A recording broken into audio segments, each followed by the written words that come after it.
baca dah.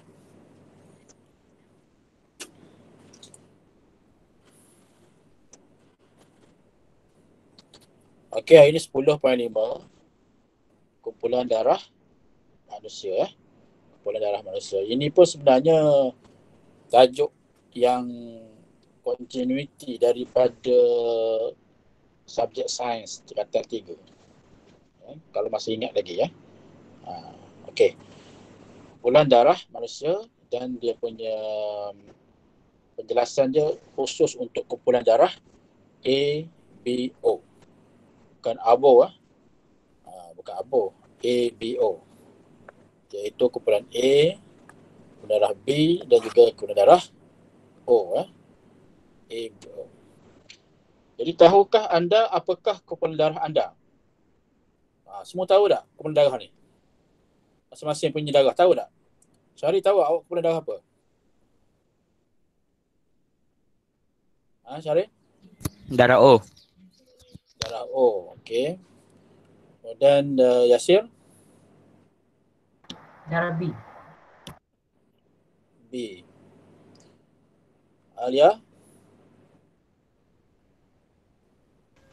Tak tahu. Tak tahu. Okey, tak tahu. Satu. Dan Fatihah? A negatif. Oh, A minus awak. Payahlah sekarang nak A plus. A Awak tahu negatif tu dia? Fatihah? Tak tahu tak? A negatif tu apa dia? Lupa dah lah yang belajar tahun lepas. Nanti tanya Mak.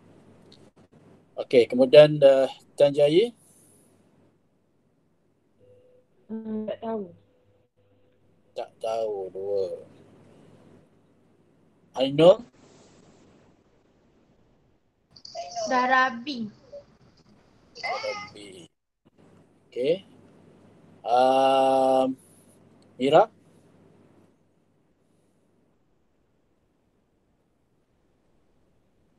Oh, Mira. Mira? Saya pun tak tahu, cikgu. Tak tahu.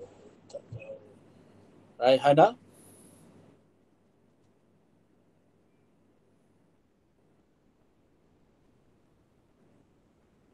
Mana Raihana? Saya tak tahu. Tak tahu juga ya. Syamilah? Tak tahu juga. Tak tahu juga. Farah Hidayu? Darah O. Juga tak tahu. So kita ada sini 5, 6, 7, 8, 9. Okey, cukup 10 orang ya. Saya O. Saya darah O. Jadi kita ada 5 orang yang tak tahu kumpulan darah. 3 orang kumpulan darah O, 2 orang darah B dan seorang darah A ya. Tak ada orang darah A, B ya. Tapi sebab ada 5 orang tak tahu tu, tak pastilah. Jadi macam mana kita nak tahu kita punya kumpulan darah? Tahu tak macam mana? Macam mana kita nak tahu kumpulan darah kita ni darah apa? Dan yang tahu ni macam mana tahu? Awak tahu mana yang tahu ni? Okey, siapa tadi? Yasir, awak tahu macam mana awak tahu awak kumpulan darah apa B tadi tak? Yasir. Mak saya kerja mak amal kat komputer. Kat hospital. Oh, okey. Jadi check jadinya? Jadinya saya check Check lah. Jadi yang terakhir awak check tu bila? Tak tahu. Tapi B lah. Awak ni dah. Tapi saya punya B lah. Dia masa bila check tu? Saya tak ingat. Maksudnya masa kecil lah. Okey lah. Saya pun tak apa jelas awak cakap ya. Baik. Jadi sebenarnya kita boleh tengok rekod awak punya imunisasi tu. Ini rekod imunisasi. Maknanya buku rekod selepas kelahiran kita. Ya, boleh tengok. Nanti semua orang cari. Ya, yang jenis pertamanya yang tak tahu dia 5 orang ni. Yang tak tahu tadi ni. Ya, cari buku rekod kesihatan tu. Ataupun dipanggil, ada setengah tu imunisasi, ada setengah tu panggil vaksinasi. Ya. Tengoklah, ada yang guna hospital kerajaan, ada yang swasta, warna dia mungkin berbeza lah. Ya, di situ dapat dikenal pasti. Ya, ataupun mungkin mana-mana maklumat lah yang kita perolehi. Dan buku rekod tu sangat penting, ya. Buku rekod tu sangat penting, kena simpan elok-elok. Kerana dia berguna pada masa-masa yang akan datang. Banyak dia punya manfaat dia tu nanti. Jadi kena simpan tempat yang selamat lah, ya. Tempat yang tinggi lah, kalau mau tempat yang mudah dinaiki air, ya. Baik. Jadi darah manusia ni dapat dikelaskan kepada kumpulan A, B, AB dan O. Jadi ada 4 kumpulan darah manusia. Ya. A, B, AB dan O. Jadi pendermaan dan penerimaan darah adalah berdasarkan kesesuaian kumpulan darah penderma dan penerima. Ataupun istilah dipanggil kesesuaian ni, perkataan kesesuaian ni dia maknanya dia sepadan. Sepadan tu tak semestinya daripada kumpulan darah yang sama. Yang kumpulan darah sama tu confirm lah. Ya. Contohnya orang kumpulan darah A, ya, dia boleh dermakan darah kepada kumpulan darah A. Itu memang confirm. Tapi kumpulan darah A, dia juga boleh menderma darah kepada kumpulan darah AB. Jadi A dengan AB. Itu maksudnya sesuai. Bukan sama. Kataan sama tu kita elakkan guna. Kita guna kataan sesuai ataupun sepadan. Ini adalah kerana, sebab apa?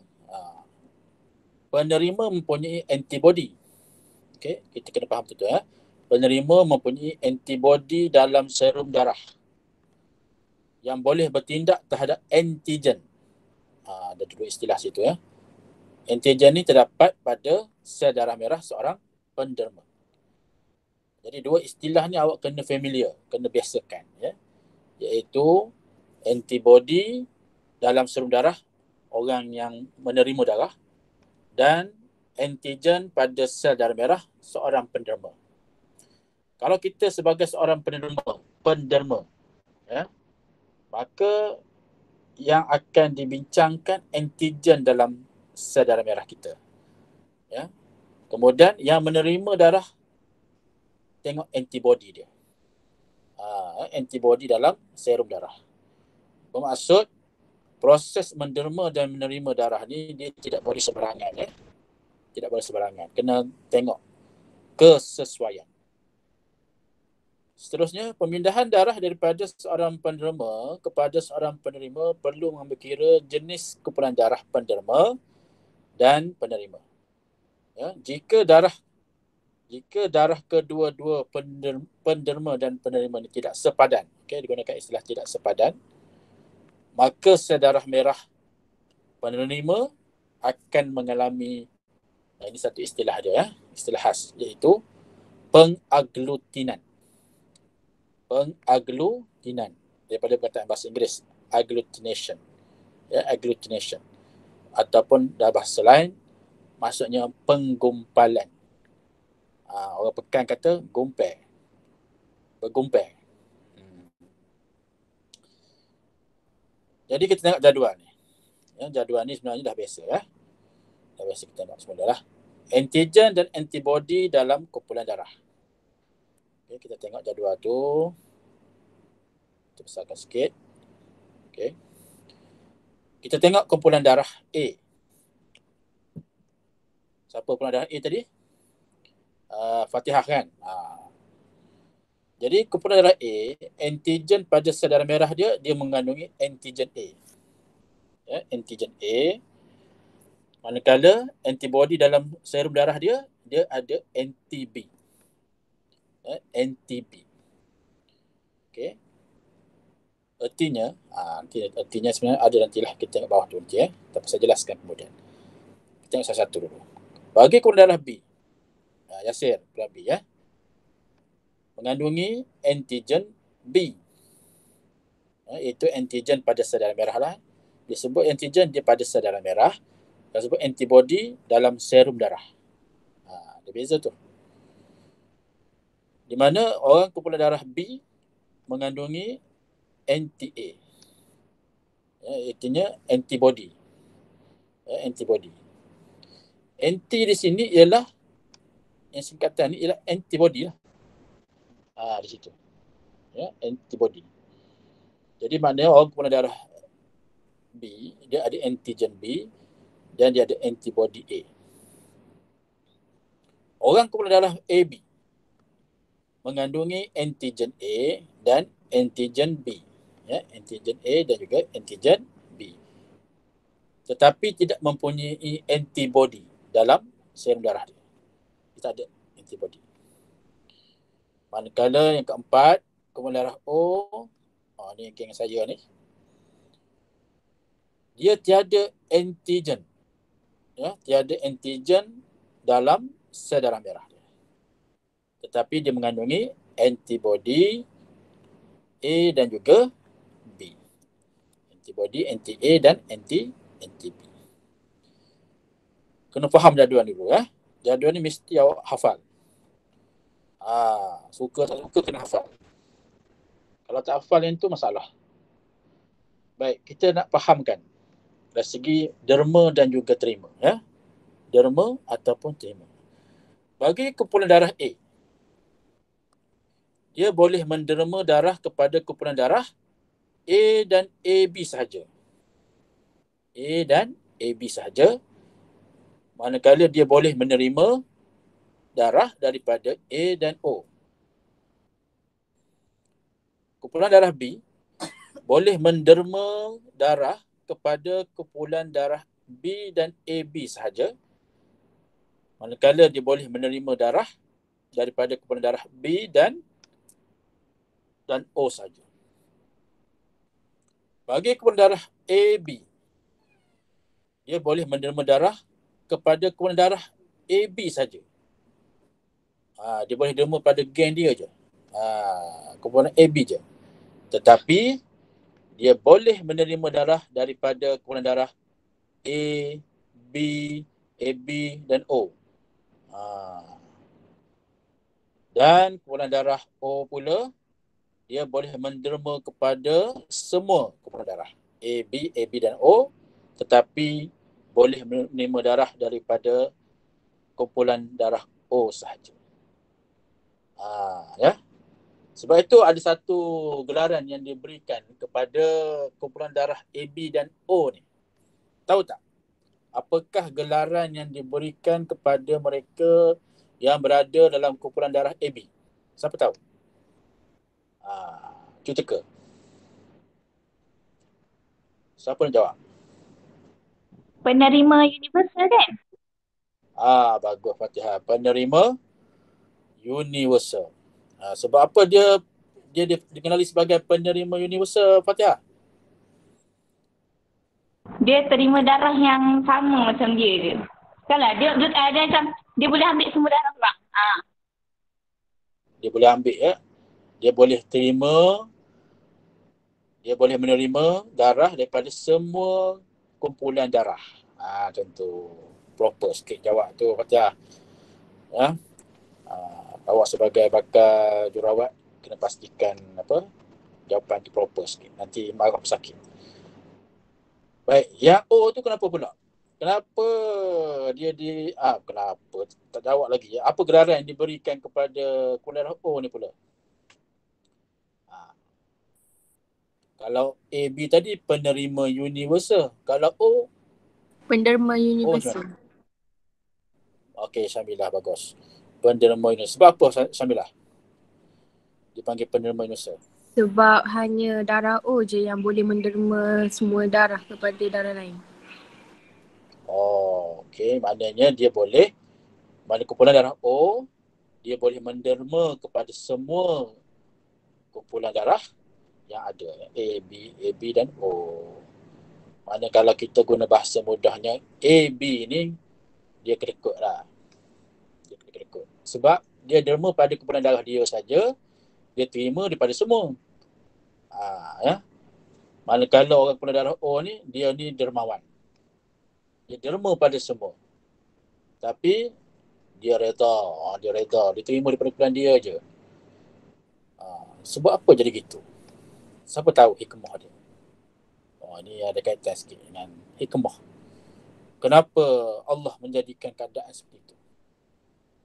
Beyond the curriculum. Kenapa agaknya? Siapa boleh bagi jawapan? Ini soalan kabat. Bukan kebat ni, kabat. Siapa boleh jawab? Kenapa? AB penerima UNISA, O penerima UNISA. Siapa boleh jawab? Mana orang kumpulan darah O tadi? Siapa kumpulan darah O tadi? Tu jawab sikit. Kenapa awak dikenali sebagai, bukan memanglah sebagai penerima UNISA tu boleh dan boleh semua. Kenapa Allah jadikan begitu? Kan saya pernah soalkan dulu. Setiap apa yang jadikan tu mesti ada sebab dia. Bukan saja-saja. Boleh? Siapa? Alia? Boleh tak Alia? Ada 3 orang tadi. Masuk saja. Alia. Apa dia Alia? Kenapa? Kau bontah. Entah ni mudah sangat lah ya. Cuba. Ke tak terfikir bro? Boleh Alia?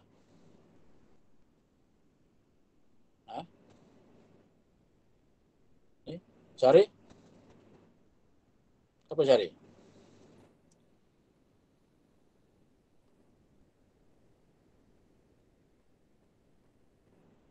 Ada tak Syari? Orang lain mana? Farah Hidayu? Awak senang sebab tak ramai. Senang sebut sama nama. Ada tak? Boleh Farah Hidayu? Saya tak pasti lah cikgu. Tak apalah, tak pasti jawab dulu. Tak terfikir pula. Tak terfikir. Tak terfikir ya. Tak terjangkau akalku. Okey Alia, dia macam nak jawab tu. Okey Alia. Come on lah, come on. Mana Alia? Cepat. I'm waiting for you.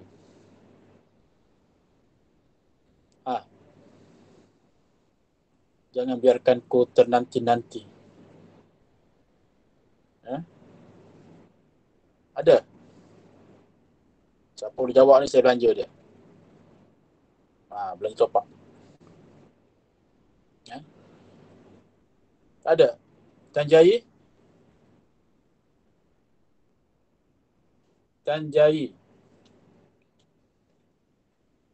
Ada Tanjai? Sebab dia tak ada antibody. Dia tu siapa? Darah O. Darah Dia, O. Darah O tak ada antibody. dia tak ada antigen A dengan B. Tak ada antigen. Okey. Lepas tu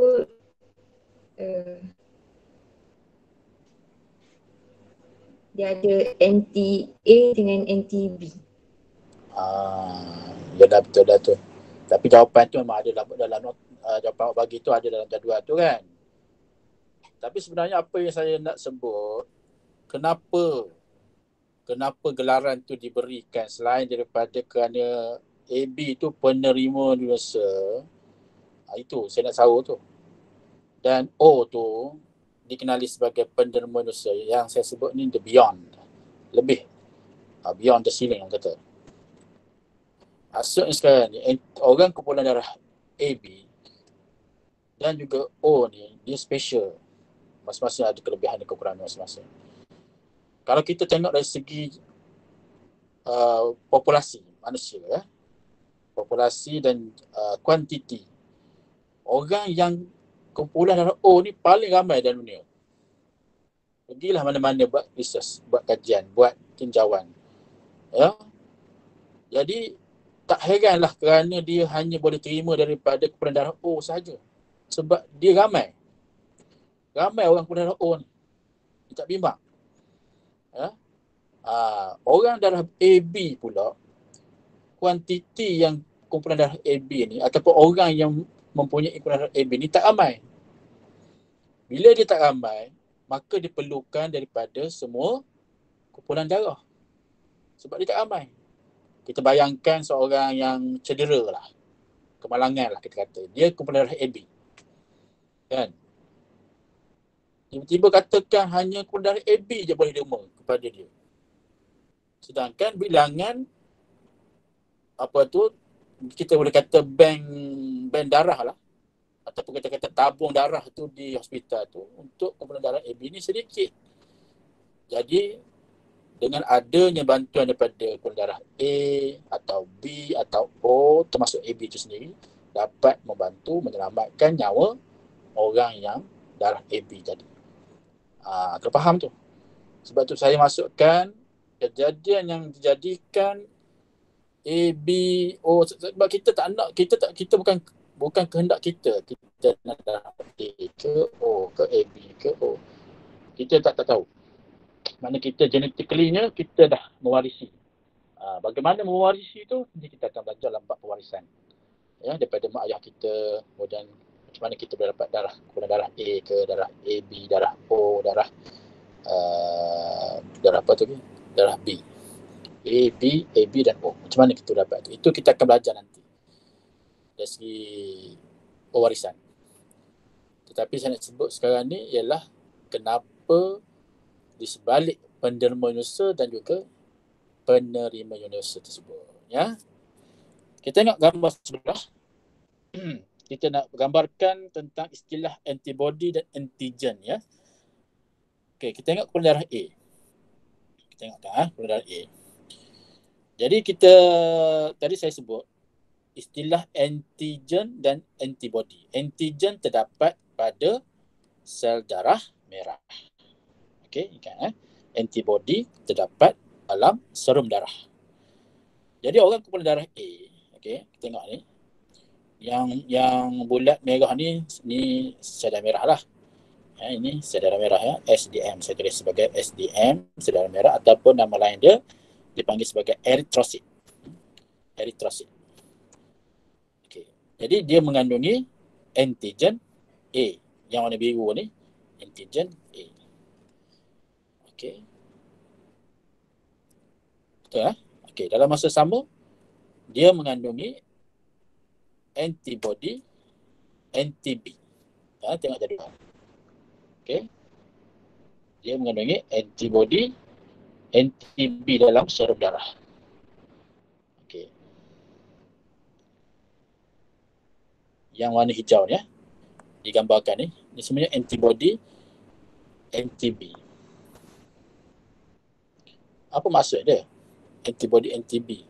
Artinya orang yang kumpulan darah A, ya, katakanlah saya kumpulan darah A, saya tidak boleh menerima darah daripada orang kumpulan darah B. Sebab apa? Sebab di dalam serum darah saya mengandungi antibody anti-B. Ya, antibody anti-B. Jadi tak boleh lah. Jadi kalau derma juga, katakanlah derma terlepas kesilapan, kecuaian. Kecuaian siapa? Kecuaian pihak yang menguruskan lah dari segi proses transfusion ni, pemindahan ni, iaitu boleh menyebabkan pengaglutinan. Ingat kata glue. gum, glue, glue, melekat tu gumpal. Cara ingat dia. Gumpal. Bila gumpal, kita dah belajar dalam tajuk sebelum ni pembekuan darah. Kan? Apa antara kita guna istilah yang kita jumpa masalah yang berkaitan dengan pembekuan darah? Ingat lagi tak? Ada 3 keadaan. 1, hemolisis. Yang kedua, embolisma. Satu lagi, trombosis. Ingat tak? Jadi bila gumpal tu, dia boleh menyebabkan apa? Menyebabkan embolisma. Embolisma. Jadi bayangkanlah darah ni membentuk satu ketulan di dalam salur darah. Kan? Bahaya tak? Sudah tentu berikan kesan kepada aliran darah yang akhirnya menyebabkan kepada kita kata koma, menyebabkan kematian.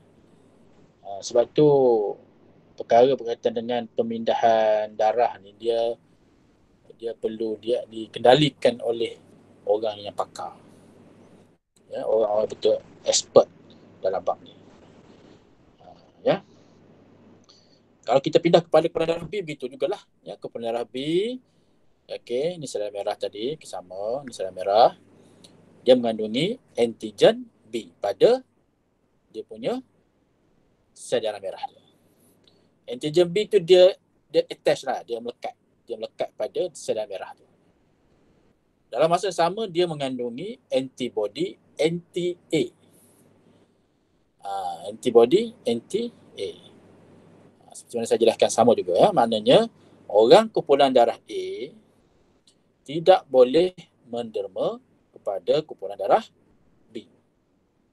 Okey. Bagaimana pula dengan kumpulan darah AB? Kumpulan darah AB dia mengandungi antigen A dan juga antigen B. Dalam masa yang sama dia tiada antibody.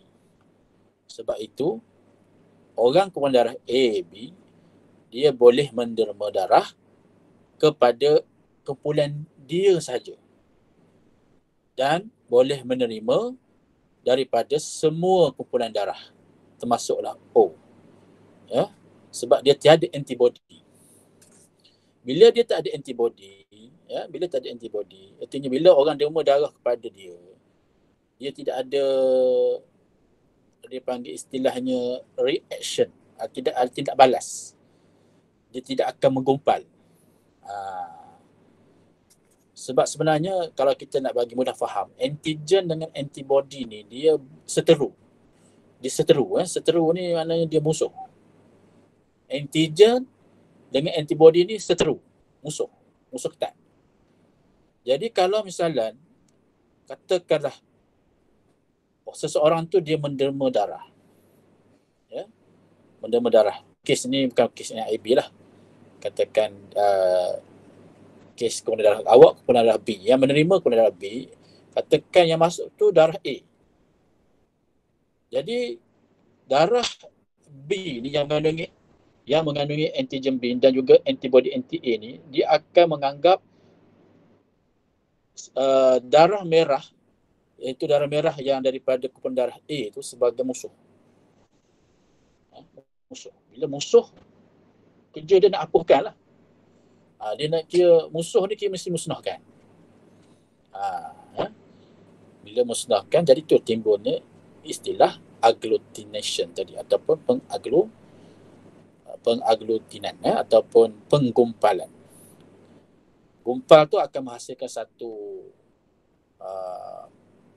keadaan yang serius lah dalam salur darah kita yang menyebabkan embolisma.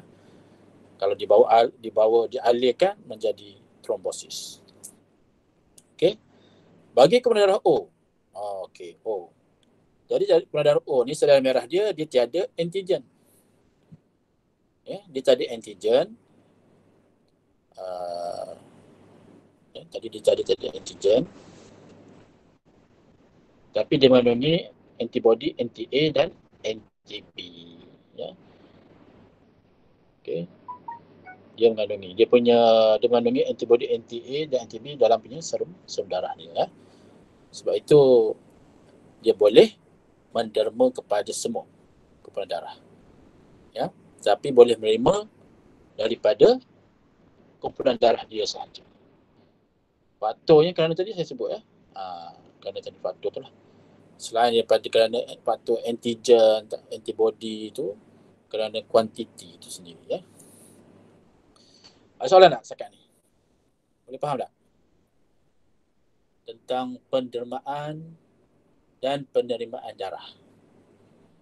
Ya. Jadi awak jangan keliru ya dengan istilah antigen dan juga antibody.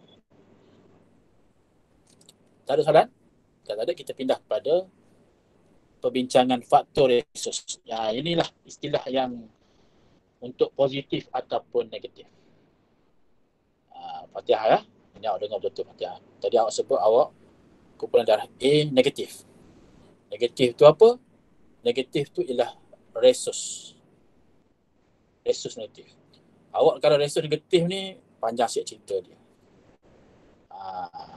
Nanti kita tengok apa masalah dia ya. Betul tak? Awak kena confirm kan betul tak awak resus negatif. Kalau betul, saya nak beritahu sikit sesuatu nanti pada awak. Tapi awak belajar benda ni sebagai satu ilmu ya. Baik, faktor resus.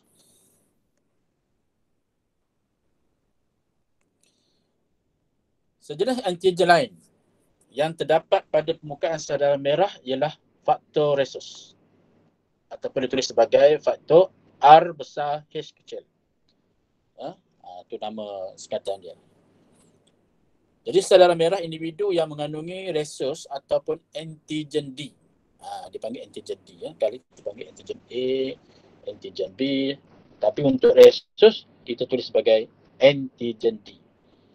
Jadi orang yang ataupun individu yang mengandungi faktor resus ni ataupun dipanggil antigen D ni dikenali sebagai resus positif. Ya, resus positif. Jadi R besar H kecil jadi positif. Okey, kita boleh tulis sebagai begitu ya. Individu yang tidak mempunyai faktor resus ataupun tidak mengandungi antigen D ini dikenali sebagai resus negatif ataupun sebagai RH negatif. Okey. Kita dah belajar tentang antigen A, antigen B, antibody anti-A, antibody anti-B. Sekarang ni antigen D. Ya. Antigen D dia berkaitan dengan resus. Sekiranya darah resus positif, daripada penderma, dia bercampur dengan darah resus yang negatif, dan penerima lah. Darah penerima akan bertindak balas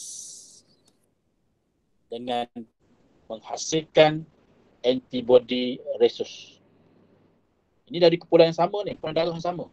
Walaupun daripada kumpulan darah yang sama. Kita cerita tentang boleh tak boleh kan. Itu satu hal. Tapi perkara yang kedua yang kita kena tengok ialah resus dia tu. Positif ke negatif? Kalau penderma tu adalah positif, yang menerima tu negatif, ini ada masalah. Ini masalah okey ya. Saya bulatkan sikit sini. Ini derma, donator. Ini receiver, penerima. Ini terima. Kes ni je. Ya. Keadaan ni je ada masalah. Orang yang derma positif, orang yang terima negatif, dia akan ada masalah. Tapi kalau yang lain, yang derma negatif, yang terima negatif, tak ada masalah. Yang derma negatif, yang terima positif pun tak ada masalah. Tapi kes yang ni special sikit. Sebab apa? Sebab darah penerima yang resus negatif ni akan bertindak balas dengan menghasilkan antibody resus ataupun ditulis sebagai antibody anti-D. Ya, antibody anti-D. Jadi apabila penerima menerima satu lagi dos darah resus positif, Kemudian kali pertama, kemudian kali kedua, satu lagi dos, antibody resusnya akan menyebabkan pengaglutinan sel darah penderma. Ya. Antibody resusnya akan menyebabkan pengaglutinan sel darah penderma. Jadi keadaan ini boleh membawa maut kepada penerima tersebut. Ya.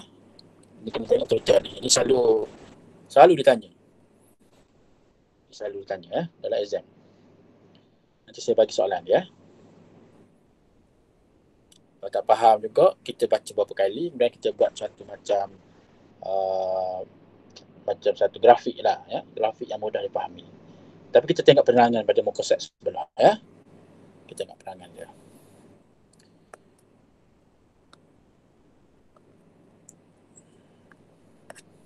Okey. Tengok, ya. Kita tengok apa kaitan antara faktor resus dan kehamilan. Katakanlah, ya, ini kita nak cerita yang masalah ni. Yang tak ada masalah, tak ada cerita. Yang ada masalah. Masalahnya, tadi perempuan ni, ni perempuan yang resus negatif. Lelaki, resus positif. Okey, lelaki resus positif. Semua positif lah. Darah dia resus positif. Yang perempuan resus negatif. Sebab tu dia sebut di bawah ada statement di situ. Lazimnya masalah akan timbul apabila seorang ibu yang resus negatif berkahwin dengan seorang ayah yang resus positif dan mengandung fetus dia resus positif. Biasanya fetus ni dia akan ikut darah ayah. Dia akan ikut darah resus ayah tu. Kalau ayah tu positif, anak pun biasanya positif. Biasa begitu. Ya. Ni keadaan masalah dia. Okey, masalah dia. Jadi macam mana masalah dia? Okey, masalah dia kita tahu dah tadi, ibu resus negatif, anak yang dikandungnya iaitu fetus adalah resus positif. Jadi dalam bulan terakhir kehamilan, bulan terakhir, ya, mungkin bulan 8 atau bulan 9, serpihan sel darah fetus yang mengandungi antigen D, ya, akan merentasi plasenta dan masuk ke dalam sistem peredaran ibu. Benda air sekejap. Okey, tekuk.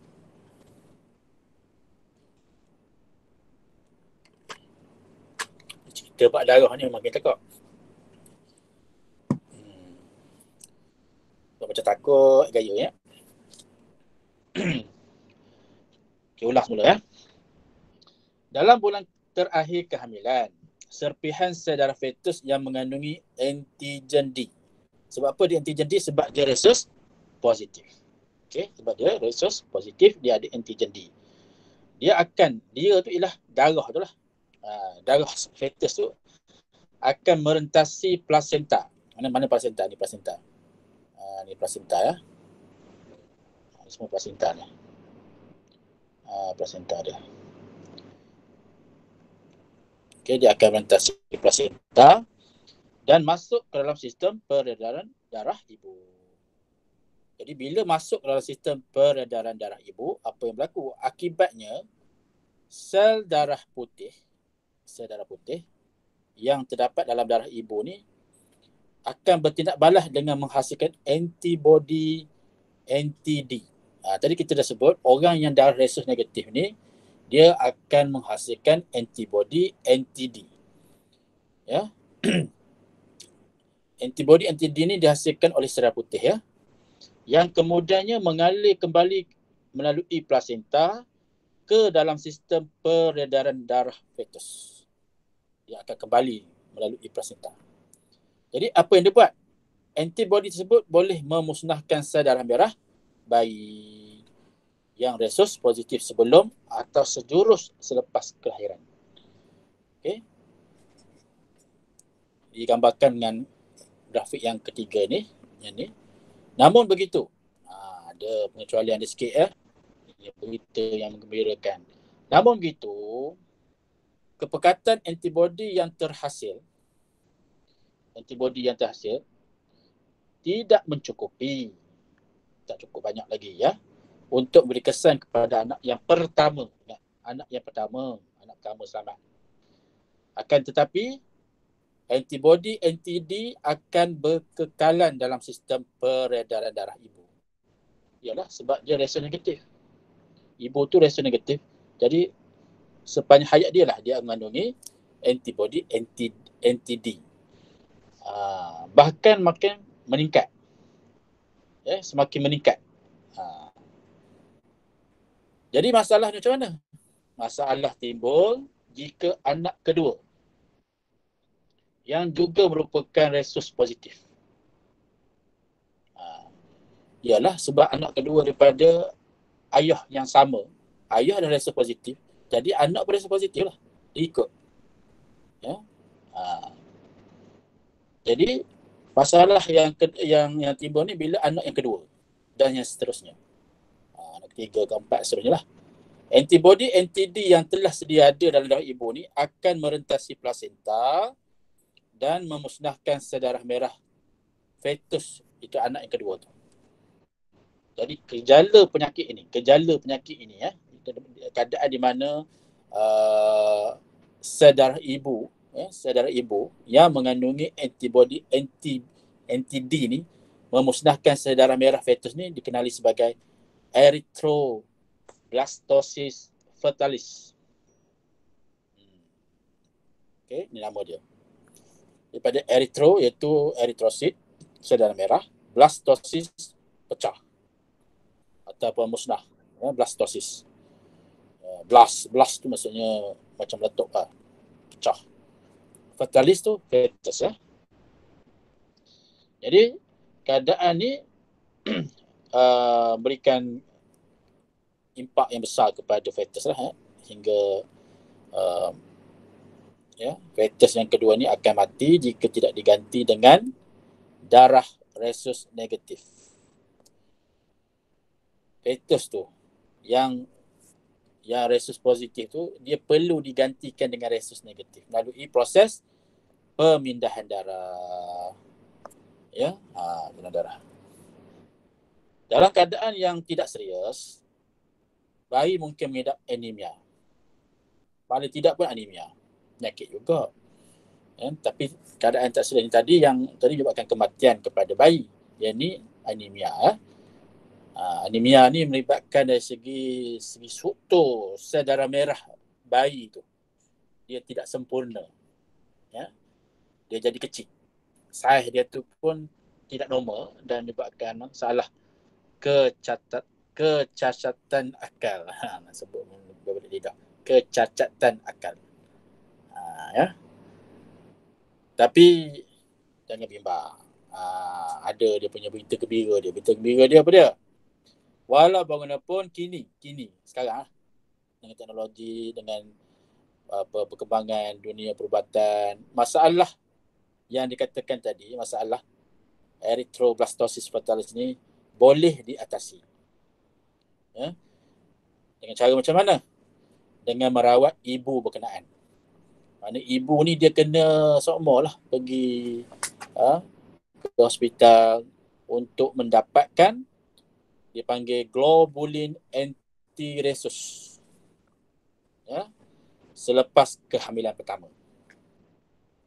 Tujuan globulin anti-resus ni ialah untuk menghentikan pembentukan antibody anti-D. Ya. Ibu yang tadilah, ibu yang macam mana? Ibu yang resus negatif, anak resus positif. Selepas kehamilan pertama tu, dah siaplah lahir yang anak pertama, itu hamil pula untuk anak yang kedua dan disahkan memang anak yang kedua tu juga resus positif, maka ibu tersebut mestilah mendapat rawatan ni, iaitu dengan memasukkan, dia panggil pemindahan darah lah, pindah darah. Dalam pindah darah tu dimasukkan globulin anti-resus. Jadi globulin anti-resus ni dapat menghentikan terus pembentukan antibody anti-D yang terdapat dalam darah si ibu tu tadi. Itu cara dia. Itu dia faktor resus dan kehamilan. Jadi walaupun kita boleh menderma darah, menderma darah kepada yang sepadan dengan orang yang hendak menerima darah kita tu. Tapi kena tengok juga faktor resus. Masalah macam mana? Masalah terutama bagi ibu yang mengandung. Kalau yang tak mengandung tak ada masalah sebenarnya, ya. Walaupun resus dia berbeza. Dia biasa kes untuk kes ibu yang mengandung, ya. Katakan saya nak derma, saya resus positif, kemudian nak derma kepada orang yang resus negatif. Darah samalah, OO lah katakan. Tak ada masalah OO tu, tapi jangan resus. Dan dia tak ada apa-apa pun, kawan katakan, kawan kan. Dan kita pun tak tahu kadang-kadang tu, ya. Darah kita digunakan oleh siapa di hospital. Kalau kita tahu, kita ada setengah tu tahulah, mungkin dia tahu sebab ada yang kes yang spesifik, dia nak derma, dia nak bagi derma buah pinggang katakan kan. Mungkin dia nak tahulah siapa yang menerima buah pinggang dia kan. Mungkin adik-beradik dia, mungkin kawan-kawan dia, ataupun tak ada siapa pun dia kenali, tak ada siapa-siapa pun hubungan dengan dia, tapi dia jenis nak menderma, pemurah, nak mendermakan sebelah buah pinggang dia tu kepada orang lain. Jadi mungkin dia akan tahulah orang tu punya darah macam mana. Kerana doktor lah akan sahkan bahawa awak ni boleh, awak ni tak boleh, kerana gini lah penjelasan dia, ya. Baik, selesai berkenaan dengan kumpulan darah ABO dan juga faktor resus. Kita tengok praktis formatif. Okey, praktis formatif 10.5. Saya nak awak jawab lah ni, ya. Kita tengok sama-sama. 1. Nyatakan kumpulan darah yang merupakan penderma universal. Siapa nak jawab? Siapa nak cuba? Soalan satu. Okey, Syamilah. Apa dia? Jawapan awak tadi? Kumpulan darah O. Kumpulan darah O. Okey. Terus. 2. Ramalkan apa yang akan berlaku jika kedua-dua kumpulan darah penerima dan penderma ni tidak sepadan. Siapa nak jawab?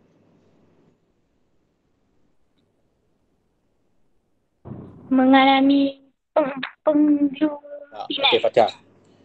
Mengalami Penglutinan. pengaglutinan, ya. Pengaglutinan. Okey, betul tu. Tulis. Pengaglutinan, tulisan saya tu memang tulisan doktor, Baik. 3. Soalan 3. 3 orang bayi PQR mempunyai kumpulan darah BO dan AB masing-masing lah. Maknanya bayi P tu B, bayi Q tu O, dan bayi R tu ialah AB. 3 pasangan ibu bapa mempunyai kumpulan darah berikut. Pasangan ibu bapa yang pertama ni merujuk kepada P. Dia kumpulan darah B dan O. Maknanya ibu dia mungkin B dan ayah dia atau bapa dia O. Pasangan kedua iaitu yang Q, A, B, dan pasangan ibu bapa yang ketiga AB. Dia tak rujuk pada PQR, saya silap. Kita padam dulu. Dia tak rujuk pada sesiapa dulu. So dia nak kita teka. Okey, dan pasangan ibu bapa yang ketiga ialah AB dan O, AB dan O. Jadi soalan sekarang ni padankan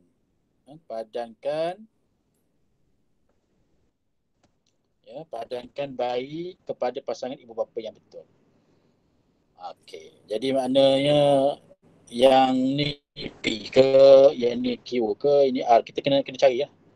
Ada siapa nak cuba? Okey, pasangan ibu bapa yang pertama B dan O ni. Bayi yang mana ni? Mungkin.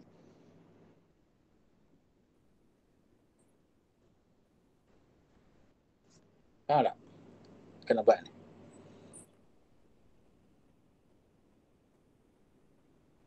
Yang bayi B. Kalau bayi B, kemungkinan ibu bapa yang mana?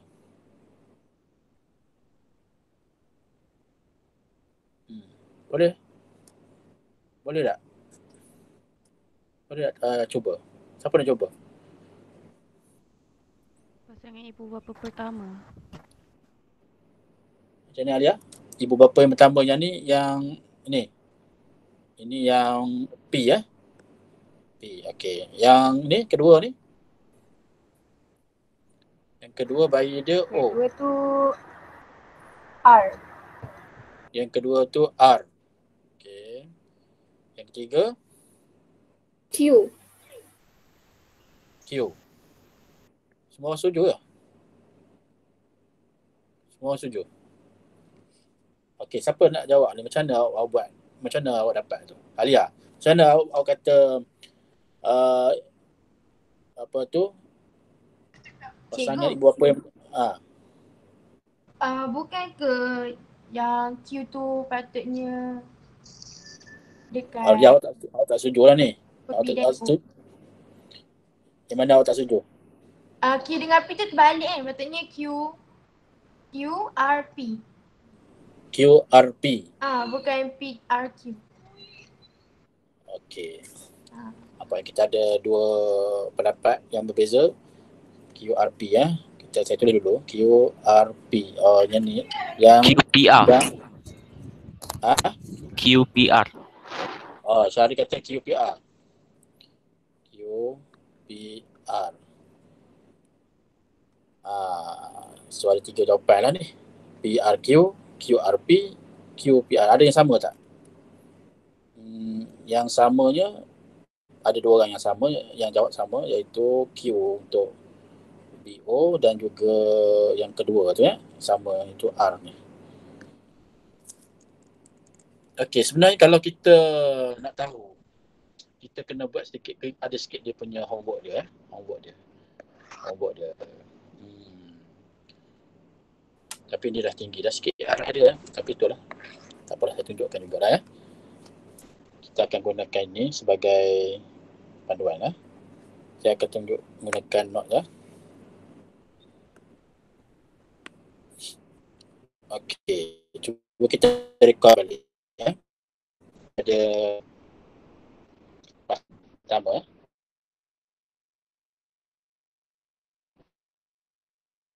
Pertama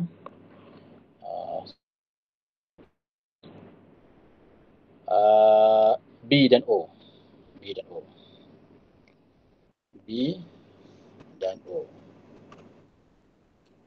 B dan O. Okey, orang darah B ni dia ada possibility dia BB dengan BO. Apa ni saya tunjuk dulu lah ya. Kalau tak faham nanti khabar lah.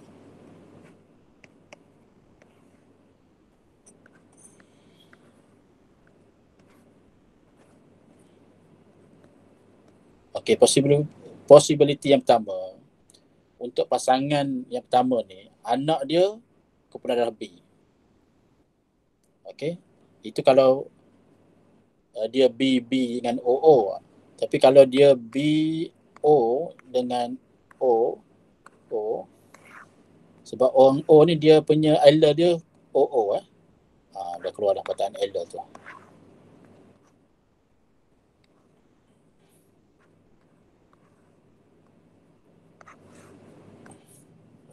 Itu.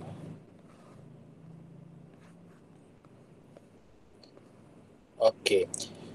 Jadi possibility yang kedua untuk pasangan yang pertama ni, ni tadi pertama, ni yang kedua, possibility yang kedua, anak dia boleh jadi kumpulan B atau O. Okey. Jadi yang pertama dia B. Kita tengok.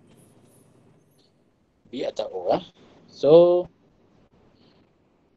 jadi kumpulan darah yang B, anak dia ni B. Jadi boleh jadi yang pertama pun boleh. So maknanya P pun boleh. Kemudian O, Q pun boleh. Tapi yang R tu memang tak boleh lah. So siapa yang jawab P atau Q ni betul? P betul, Q pun betul. Itu sama. Kemudian kita pasang yang kedua, iaitu AB, pembuluh darah A dengan B. Okey, pasangan kedua dengan pen biru lah. Pasangan kedua, iaitu dia A dan B kan. Pasangan dia. A ni boleh jadi AA ataupun BB lah. Ya. Kalau ni dia kacukkan anak dia adalah darah AB. Ini possibility yang pertama. Ya, possibility pertama. Saya buat shortcut lah sebenarnya ni ya. Dan possibility yang kedua, AO dengan BO. Ini adalah possibility yang kedua. Ya.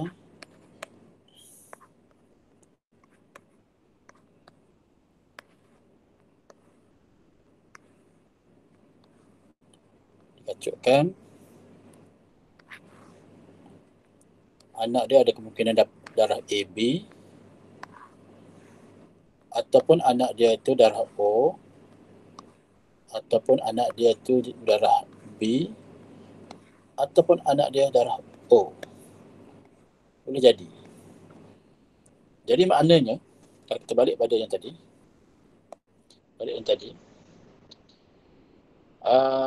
untuk pasangan ibu bapa yang kedua ya, A dan B ni, dia boleh jadi belaka.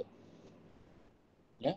Maknanya kalau kita kata P pun boleh, Q pun boleh, R pun boleh. Dia boleh belaka. Okey. Manakala yang ketiga, pasangan ibu bapa yang darah AB dengan O. AB dengan O. Okey, pasangan yang ketiga, AB dengan O. Saya buat kamera ya. Pasangan ketiga, AB dengan O. O ni dia memang dengan O, dia tak boleh dengan lain. So A, B, O. Ini yang saya katakan pewarisan ni awak kena belajar nanti ni. AO, BO. Jadi kemungkinan anak untuk pasangan ketiga ni A ataupun B. Kita ada possibility yang kedua untuk pasangan ketiga ni. Bermaksud boleh jadi A okey. Jadi A ataupun B. A ataupun B. Jadi pasangan yang ketiga ni boleh jadi untuk anak yang bayi yang P, P. Confirm. Dia tak ada AB, dia tak ada O. So, B. So, confirm untuk yang pasangan ketiga ni adalah P. P. Okey. Ini memang confirm. Untuk pasangan yang ketiga ni dia hanya ada B saja. Dia bukan O, dia bukan AB ya. Sebab kita tengok tadi kacukkan dia hanya darah A ataupun darah B. So kita pilihan kita tadi tak ada darah A kan. So maknanya B ni maknanya B ya. Okey, pasangan yang ketiga ialah P. Pasangan yang pertama tadi saya sebut, dia boleh jadi P boleh, dia boleh jadi Q ya, Q. Tapi sebab P ni dah jadi milik P itu dah jadi milik pasangan yang ketiga, kita ambil ini, maknanya pasangan ibu bapa yang pertama tu ialah Q. Tu cara dia. Ya, Q. Dan sudah tentulah pasangan yang kedua tu adalah R.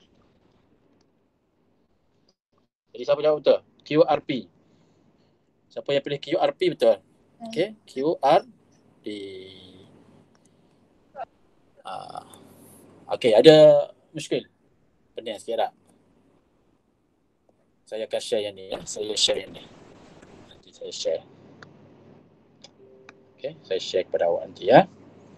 Dalam grup awak Okey. Buat sign.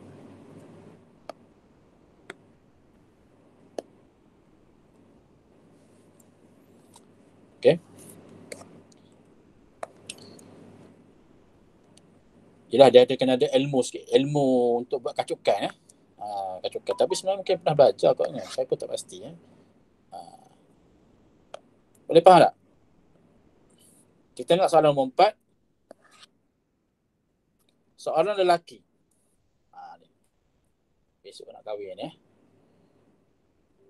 Fatihah, kalau nak kahwin besok, kalau boleh elakkan kahwin lelaki yang resus yang positif. Ya. Sebelum kahwin tu tanya dulu. Awak resus positif negatif?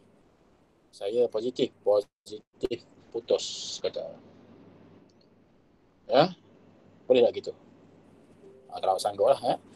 Baik, seorang lelaki resus positif berkahwin dengan seorang perempuan yang resus negatif. Ini masalah tadi itulah.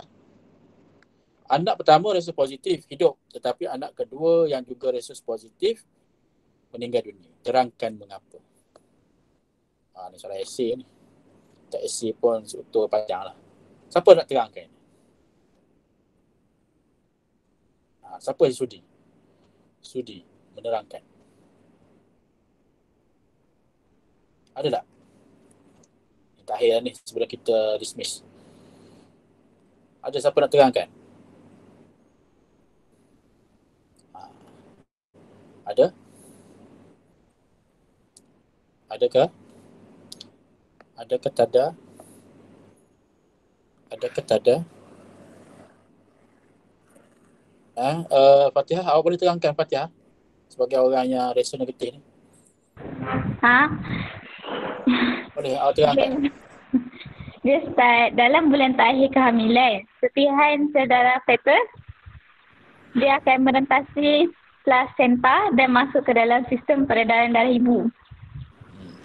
Okey. Panjang kan? Lepas tu salah, saya baca dekat semua yang muka surat 186 je. Okay, dia tak semua daripada situ kita ambil. Kita kena ambilnya masalah dia sekarang ni. Anak kedua yang juga resus positif meninggal dunia. Sebab apa? Dia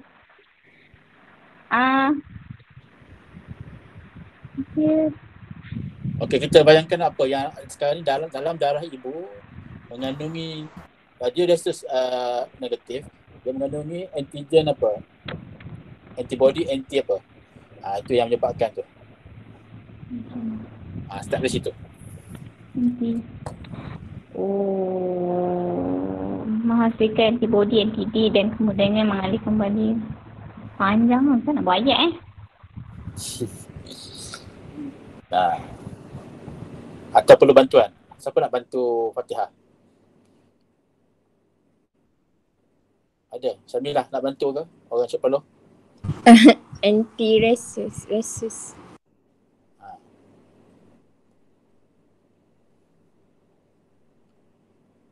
Boleh? Tadi soalan cikgu apa tadi? Ni lah soalan nombor 4 je lah. Ya, yang maksud tadi kan cikgu tanya antigen apa yang menyebabkan Jadi sekarang ni saya dah beritahu clue dia ibu yang resus negatif ni, bila anak yang kedua dia dah mengandungi antigen anti-D yang tinggi. Bila yang kedua anak yang kedua. Jadi apa yang dibuat oleh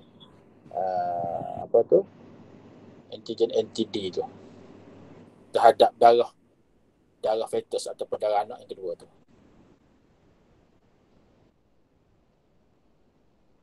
Saya check. Siapa nak cuba? Yasir? Okey. Sebab darah ibu dah ada anti-D. Dan dia baby positif. So dia macam makan darah baby. Lepas tu baby tu dapat anemia dan cacat. Macam mati. Itu kes yang tak serius lah. Sekarang ni kita dia kalau yang kes yang anemia tu dia tak kes serius tu Yasir. Kes yang tak serius. Yang maksudnya bayi tu masih lagi survive lah ataupun hidup. Tapi yang ni dia kata meninggal dunia. Jadi kalau meninggal dunia ni macam mana? Dia penerangan dia sebenarnya siapa? Alia, okey.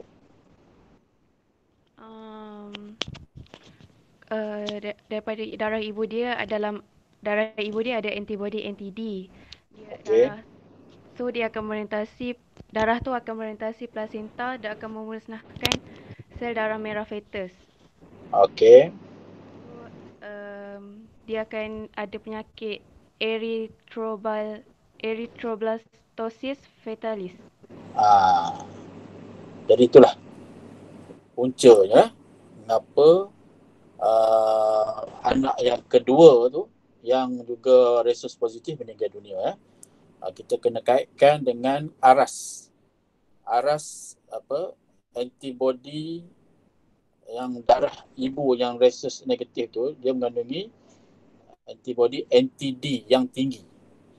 Ya, kalau yang first time tu, yang anak yang pertama tu, dia punya level ataupun aras antibody NTD ibu dia belum cukup tinggi untuk memusnahkan fetus anak yang pertama tu, darah fetus yang pertama, sebab dia masih baru, dia belum sempat lagi. Sebab saya pernah sebut tadi, bila resus berbeza dalam kes ibu negatif, anak positif ni, dia akan anggap itu sebagai ancaman. Ya, maknanya darah anak yang merupakan resus positif, dia resus positif ni dia ada antigen D kan.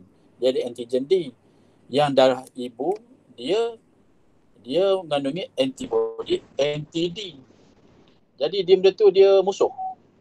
Ya, bila darah ibu yang mengandungi antibody NTD ni, ini yang kes kedua, anak kedua, dia masuk ke dalam placenta yang mananya ada dalam sistem tu ialah ada darah anak ni. Jadi dia akan memusnahkan sel darah merah anak tu. Bila dia musnahkan sel darah merah anak, keadaan tu dia dipanggil erythroblastosis fetalis. Maknanya darah ibu memusnahkan darah anak dia. Ya? Jadi bila berlaku tu, sudah tentulah menyebabkan kematian jika tidak dirawat awal lah. Dirawat awal yang kita kata guna globulin anti-resus. Jadi globulin anti-resus tu sebagai satu rawatan awal lah, rawatan awal. Kena faham tu. Artinya bila sebut awal ni bukanlah 8 bulan kehamilan lah. Artinya di awal-awal kehamilan lah. Di awal-awal kehamilan tu dah mungkin bulan yang ketiga ke dan seterusnya, setiap bulan tu kena masuk darah. Kena melakukan transfusion ataupun pemindahan darah.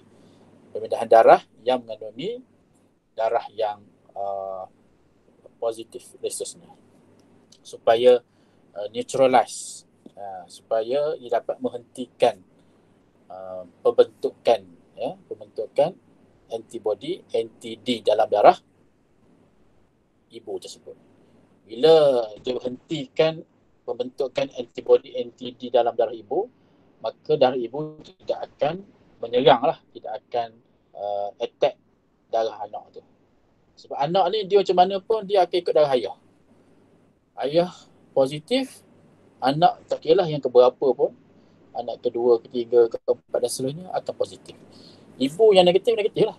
Sekali nak settlekan masalah darah ibu yang negatif tu dengan masukkan satu rawatan yang dipanggil globulin anti-resus. Ia dapat mencegah masalah erythroblastosis fetalis. Okey. Jadi saya rasa untuk kita punya kelas pada hari ini agak klinikal sikit ya.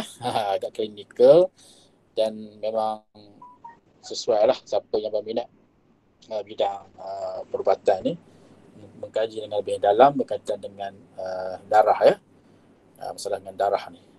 Jadi insyaAllah nanti kalau saya ingat, saya akan bagi latihan yang berkaitan dengan darah ni ya, berkaitan dengan faktor resus. Jadi ada sebarang persoalan nak dikemukakan sebelum kita bersurai? Minta tolong onkan kamera, kita ambil gambar sekali lagi. Tak ada soalan ya? Alia, Yasir, Syamilah, Fatihah, Syaril, Ainul, Farah, Jai, Amira dan Rahana. Ada soalan? Cuma on kamera ya. Yang mana WhatsApp kamera tadi tu tak apalah. Kalau boleh repair. Okey, kita kiraan 10. Kiraan 10 berada di depan kamera ya. Betul-betul masuk muka awak ke dalam kamera. Jangan CP je. Mata sebelah je. Masuk betul-betul. Okey, kiraan 10. 1, 2, 3, 4, 5, 6, 7, 8, 9, 10. Okey. Jadi saya ucapkan terima kasih kepada semua. Kita tangguhlah dengan baca tasbih kafarah dan suratul As. Subhanakallah wa bihamdika asyhadu an la ilaha illa anta astaghfiruka wa atubu ilaik. Bismillahirrahmanirrahim. Wal 'asr innal insana lafi khusr illa allazina amanu wa amilus solihat wa